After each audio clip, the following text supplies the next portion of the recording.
ഈ പരിശുദ്ധമായ ഖുർആനിന്റെ ആത്മാവിനെ ആവഹിച്ചുകൊണ്ട് മുന്നോട്ട് പോയ ഒരുപാട് മഹത്തുക്കളുണ്ട്. അതിൽപ്പെട്ട ഒരു മഹാനെ കുറിച്ചുള്ള സംഭവം ബഹുമാനപ്പെട്ട ഇമാം അബൂ ഖുദാമത്തു ശാമി റളിയല്ലാഹു അൻഹു നിവേദനം ചെയ്യും. ആശ്ചര്യജനകമായ എന്തെങ്കിലും ഒന്ന് ഞങ്ങളോട് പറഞ്ഞു തന്നാൽ, ബഹുമാനപ്പെട്ടവർ പറഞ്ഞു, ഞാനൊരു സംഭവം നിങ്ങളോട് പറഞ്ഞു തരാം. ഖറജ്തു മറത്തൻ മഅ അസ്ഹാബി ലി ഇല റിഖ എന്ന് പറയുന്ന പ്രദേശത്തേക്ക് ഞാൻ പുറപ്പെട്ടു. എന്തിനു വേണ്ടിയാണ്? ഒരു യുദ്ധത്തിന് വേണ്ടിയുള്ള പുറപ്പാടാണ്. അങ്ങനെ പുറപ്പെടുന്നതിന്റെ ഇടയിൽ ഞാൻ പോയി. ഇഷ്തറൈതു മിൻഹാ ജമലൻ അഹ്മിലു അലൈഹി സിലാഹി, എന്റെ ആയുധങ്ങളും മറ്റുമൊക്കെ വഹിക്കാൻ പറ്റുന്ന ഒരു വാഹനത്തെ ഞാൻ വാങ്ങി. ഞാനിങ്ങനെ സഞ്ചരിക്കുകയാണ്.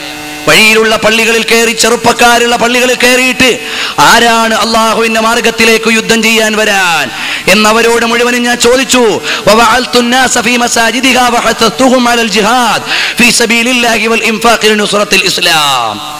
അന്ന് ഞാൻ പിരിവ് നടത്തി, അള്ളാഹുവിന്റെ ദീനിന്റെ മാർഗത്തിൽ സമരം നടത്താൻ പിരിവ് നടത്തിയിട്ട് ഞാൻ മുന്നോട്ട് പോയി. അങ്ങനെ പോയിക്കൊണ്ടിരിക്കുമ്പോൾ വഴിയിൽ ഒരു സ്ഥലത്ത് ചെന്നു, റിഖ എന്ന് പറയുന്ന പ്രദേശത്ത് ചെന്നു. ഫലമ്മാ തകല്ലംതു ഫീ ബഅദി മസാജിദിഹാ, അവിടെ ചെന്ന് കുറെ പള്ളിയിലെ വയല് കഴിഞ്ഞപ്പോൾ പിന്നെ അടുത്ത സ്ഥലത്തേക്ക് പോകാൻ സമയം കിട്ടുന്നതിന് മുമ്പ് അവിടെ ഒരു വീട്ടിൽ ഞാൻ പാർത്തു. അങ്ങനെ പാർക്കുമ്പോഴാണ് ഫലമ്മാ ദഹബ ബഅദുൽ ലൈലി ഫൈദാ ബിബാബിൽ മൻസിൽ യുത്റഖു അലയ്യാ,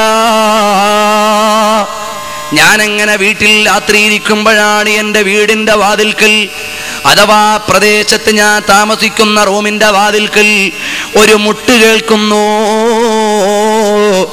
എനിക്ക് വലിയ അത്ഭുതമായി. മൻ ഹാദല്ലദീ യത്രിഖു അലയ്യൽ ബാബ്, ആരാണ് എൻ്റെ വീടിൻ്റെ കവാടം അപരിചിതനായ എൻ്റെ പരദേശിയായി സഞ്ചാരിയുടെ യാത്രികനായ എൻ്റെ റൂമിൻ്റെ വാതിൽക്കൽ ആരാണ് തട്ടുന്നത്?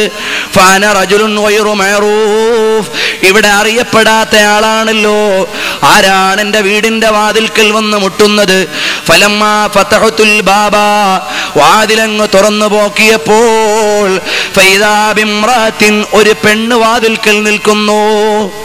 പാതിരാവിന്റെ പഴുതിൽ പടക്കളത്തിലേക്കുള്ള പ്രയാണത്തിന്റെ മധ്യേ വിശ്രമത്തിന് വേണ്ടി താമസിച്ച ഭവനത്തിന്റെ ഉള്ളിൽ വാതിൽക്കൽ മുട്ടുകേട്ടിട്ട് തുറന്നു നോക്കുമ്പോൾ സുന്ദരിയായ ഒരു പെണ്ണ് നിൽക്കുന്നു. അവളുടെ മുഖമക്കനെ താഴ്ത്തിയിട്ടിട്ടാണ് നിൽക്കുന്നത്. ഒരു പെണ്ണ് വന്ന വാതിൽക്കൽ നിന്നിട്ട് അവളുടെ ശരീരത്തിന്റെ ഭാഗങ്ങളൊന്നും കാണിക്കുന്നവളല്ല, മുഖം മൂടിയിട്ട സ്വഭാവത്തിലാണ് വന്നിട്ടുള്ളത്. ഫലമ്മാ റഅയ്തുഹാ ഫസിഅതു മിൻഹാ, ഞാൻ ഭയന്നുപോയി. ആ സമയത്ത് അന്യ പെണ്ണ് വന്നിട്ട് വാതിൽക്കൽ മുട്ടിയിട്ട് മുമ്പിൽ പെട്ടുപോയ ഖേദത്തിൽ ഞാൻ ചോദിച്ചു, എന്നാൽ തെറ്റായ ധാരണ സ്വാലിഹീങ്ങൾക്കില്ല. ഒരന്യ പെണ്ണ് ആ സമയത്ത് വന്നപ്പോഴേക്ക് അവൾ ഏതായാലും അബദ്ധസഞ്ചാരിയാണ് എന്ന് സങ്കല്പിക്കാൻ അവർക്ക് കഴിഞ്ഞിട്ടില്ല. കാരണം തെറ്റിദ്ധാരണകൾ വെച്ചു പുലർത്താൻ പാടില്ല. കാരണം കുറെ ധാരണകൾ ശരിയായിരിക്കാം, പക്ഷെ ചിലത് തെറ്റായി പോകും. അതുകൊണ്ട് എല്ലാ ധാരണയും സൂക്ഷിക്കണം, എല്ലാ ധാരണയും നിങ്ങൾ സൂക്ഷിക്കണം. ഖുർആൻ പറയുന്നത് അങ്ങനെയാണ്.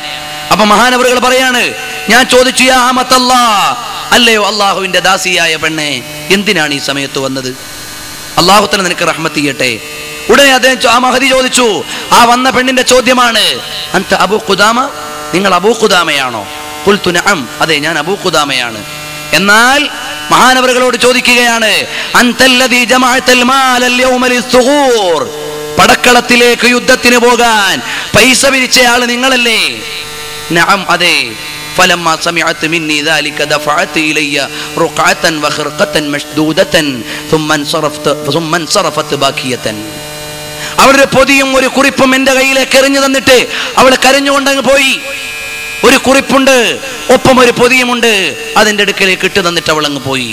ഫഅജിബ്തു, ഞാൻ അത്ഭുതപ്പെട്ടു, എന്താണിത്? വല്ലാഹി മിൻ അംരിഹാ, ഞാൻ ആലോചിച്ചു നോക്കി എന്താണ്. ആ കുറിപ്പെടുത്ത് ഞാൻ വായിച്ചു നോക്കി. യാ അബാ ഖുദാമ, ഓ അബൂ ഖുദാമ, ഇന്നക ഖദ് ദഅഉതന യൗമ ലിൽ ജിഹാദ്, ഇന്ന് അല്ലാഹുവിന്റെ മാർഗത്തിൽ ധർമ്മസമരത്തിന് വേണ്ടി നിങ്ങൾ ഞങ്ങളെ ക്ഷണിച്ചു. വഅനംറഅതുൽ ലാ തതിഉൽ ജിഹാദ്, സ്ത്രീകൾ ജിഹാദിന് പോകുന്നവരല്ല, അതുകൊണ്ട് എനിക്കതിന് വരാൻ പറ്റില്ല. ആയിഷ ബീവി ജിഹാദിന് പുറപ്പെട്ടു എന്ന് പറഞ്ഞിട്ട് ജിഹാദി സംഘടനകള് പെണ്ണുങ്ങളെ തെരുവിലിറക്കാൻ പാടില്ല. അങ്ങനെ തെരുവിലിറങ്ങാൻ ഇസ്ലാമിക സമ്പ്രദായം പഠിപ്പിച്ചിട്ടില്ല. അതുകൊണ്ടാണ് അനംറത്തുൽ അസ്തതിഉൽ ജിഹാദ്, എനിക്കങ്ങനെ യുദ്ധത്തിന് വരാൻ പറ്റൂലല്ലോ. എന്നാൽ വലം മജിദ് മാലൻ, എനിക്ക് നിങ്ങൾക്ക് സംഭാവന തരാൻ എൻ്റെ കയ്യിലൊന്നുമില്ല. പടക്കളത്തിലേക്ക് പുറപ്പെടുന്ന യോദ്ധാക്കന്മാർക്ക് ആയുധമണിയാനും അതുപോലെയുള്ള വസ്ത്രങ്ങൾ വാങ്ങാനുമുള്ളതൊന്നും കൊടുക്കാൻ എൻ്റെ കയ്യിലില്ല. അതുകൊണ്ട് ഫഖതഅതു അഹ്സന മാ ഫിയാ, എൻ്റെ ശരീരത്തിലെ ഏറ്റവും സൗന്ദര്യമുള്ള ഒരു സാധനം ഞാൻ മുറിച്ചിരിക്കുന്നു. ഫഹുമാ ലഫീറതായ ثم صنعت منه شكالا,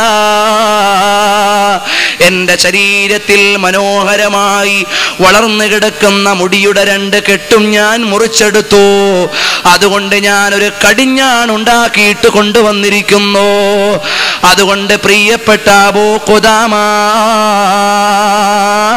നിങ്ങളുടെ കുതിരയെ കെട്ടാൻ എൻ്റെ ഈ മുടി കൊണ്ട് നെയ്തുണ്ടാക്കിയ ഈ കടിഞ്ഞാൺ ഉപയോഗിക്കണമെന്ന് ഞാൻ അഭ്യർത്ഥിക്കുകയാണ്. ഖയ്യിദ് ഫറസക ഫീ സബീലിഹി വയുദ്ഖിലുനി ഇലൽ ജന്ന, എനിക്ക് സ്വർഗത്തിലേക്ക് കടക്കാൻ എൻ്റെ കയ്യിൽ സംഭാവന ചെയ്യാനില്ല. ഞാനൊട്ട് യുദ്ധക്കളത്തിലേക്ക് വരാൻ പറ്റുന്നവളുമല്ല.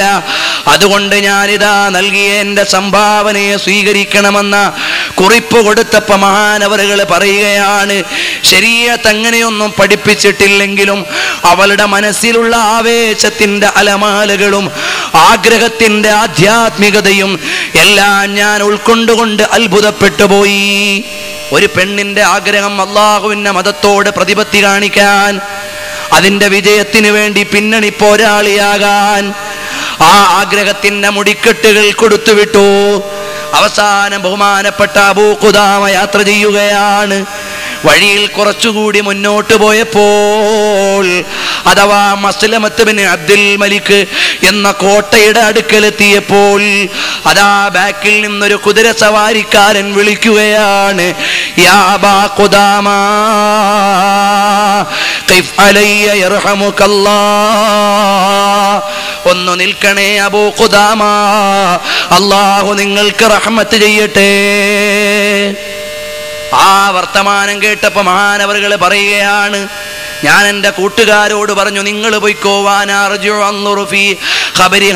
ഫാരിസി, ആ കുതിര സവാരിക്കാരനായ പട്ടാളക്കാരനാണെന്ന് തോന്നുന്നു, അവൻ്റെ വർത്തമാനവും വൃത്താന്തവും ഞാനൊന്നറിഞ്ഞിട്ട് വരാം. ഉടനെ അടുത്തേക്ക് കാത്തു നിന്നിട്ട് വാചകങ്ങൾക്ക് കാതോർത്തപ്പോൾ പറയുകയാണ്, അൽഹംദുലില്ലാഹ്, നിങ്ങളാകുന്ന ഇസ്ലാമിക സൈന്യത്തിൻ്റെ നേതാവിനോട് കണ്ടുമുട്ടാനുള്ള നിയോഗം തന്ന അള്ളാഹുവിന് ഞാൻ സ്തുതി അർപ്പിക്കുകയാണ്. എന്നിട്ട് മഹാനവറുകളോട് പറയുന്നു, അബൂ ഖുദാമ തങ്ങൾ ചോദിക്കുന്നു, എന്താണ് ലക്ഷ്യം വെക്കുന്നത്? മഹാനവറുകൾ പറയുകയാണ്, ഉരീദുൽ ഖുറൂജ മഅക്കും ലിൽ ഖിതാൽ, ഞാൻ നിങ്ങളോടൊപ്പം യുദ്ധത്തിന് വരാൻ പോവുകയാണ്. അപ്പൊ പറഞ്ഞു ബഹുമാനപ്പെട്ടവർ, നിന്റെ മുഖം ഒന്ന് പൊക്ക്, മുഖം മൂടി ഇട്ടുകൊണ്ട് നിൽക്കാതെ മുഖം ഒന്ന് പൊക്ക്. നീ ചെറുപ്പക്കാരനാണ്, യുദ്ധം ചെയ്യാൻ പറ്റുന്ന ആളാണെങ്കിൽ കൂടെ കൂട്ടാം, പ്രായമുള്ള ആളാണെങ്കിൽ തൽക്കാലം പോയേ പറ്റൂ. അങ്ങനെ ബഹുമാനപ്പെട്ടവർ പറഞ്ഞു, ചെറുപ്പക്കാരനാണ്. അങ്ങനെ നോക്കിയപ്പോൾ മുഖം മൂടി അങ്ങ് മാറ്റിയപ്പോൾ ചന്ദ്രനെ പോലെ പ്രകാശിക്കുന്ന ഒരു ചെറുപ്പക്കാരൻ. 17 വയസ്സുള്ളൊരു ചെറുപ്പക്കാരൻ, അയാളാണ് ഓടി വന്നിട്ടുള്ളത്. ഞാൻ ചോദിച്ചു, മോനെ ചെറുക്കുട്ടി, എന്തിനാണ് മോൻ വന്നത്? മോന്റെ വാപ്പ ജീവിച്ചിരിപ്പില്ലേ? മോന്റെ വാപ്പയെ പറഞ്ഞു വിട്ടുകൂടായിരുന്നോ? ഉടനെ അവിടെന്ന് പറയുകയാണ്, അബീ ഖദ് ഖതലഹു സ്വലീബിയൂൻ, കുരിശുവേട്ടക്കാർ, യുദ്ധക്കാരന്റെ വാപ്പാനെ കൊന്നുകളഞ്ഞു.